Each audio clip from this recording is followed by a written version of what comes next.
Let me make three brief policy suggestions and recommendations. Actually, I've already made the one that I generally concur with the proposal to dramatically increase our troop presence. Unfortunately, our allies are not willing or able, and this will be a great test of President-elect Obama's diplomatic skills, but frankly, we should be fair to Mr. Obama. If we were to hold out as a reasonable standard for his reinvention of American diplomacy that he cough up 10 or 20,000 more NATO troops for Afghanistan, that would be setting him up for a goal that even Mr. Obama probably cannot attain. If he can convince the allies to send 1,000 or 2,000 more troops, 3, 4, or 5 at the outer limit, he's going to be doing very well. And there are some countries that are very committed to this war, like Canada and Britain, and would be willing to send more if they had more, but they don't.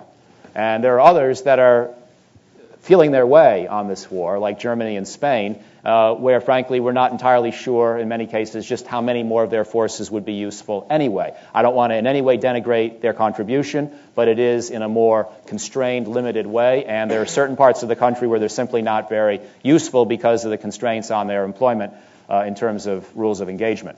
So we're not going to get a lot more forces. If there are going to be any more additional troops in Afghanistan, they're going to be American and Afghan.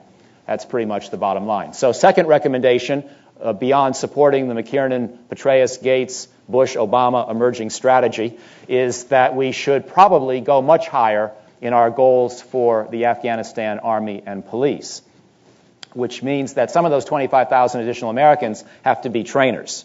We've been 2,500 American trainers short, or NATO trainers short, in Afghanistan up until now.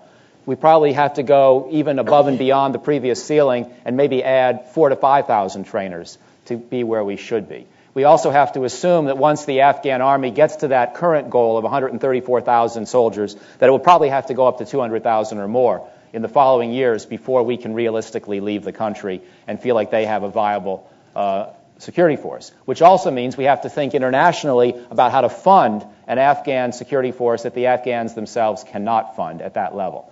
And I think it's much better to have a bigger Afghan army and police that we, the international community, fund than to have either of the two obvious alternatives of our doing more of the fighting or watching the war be lost. So given the choice put in those terms, I think it's much better to find a way to fund the security force.